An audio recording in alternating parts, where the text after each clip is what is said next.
хубава. Предметът представлява този кръст с красиви камъни, хубава кожена веришка, сребърни окончания. И има следната история. През 2013 година аз навърших 50 години и моята почетна гостенка, Илона Сталер-Чичолина, която всички познавате, ми беше дала подарък една нейна книга и докато ми даваше подаръка, беше с този кръст. И аз си казах: Чичолина, взимай си книгата и ми подари този кръст.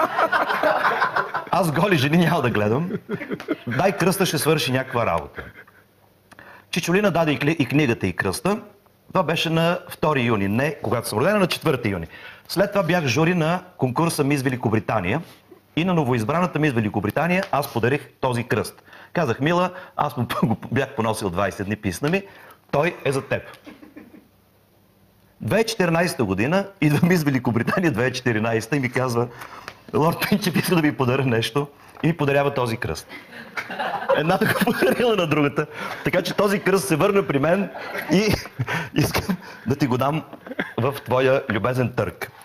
Също така, като лично дарение към каузата на Тити, аз давам 500 лева извън този подарък.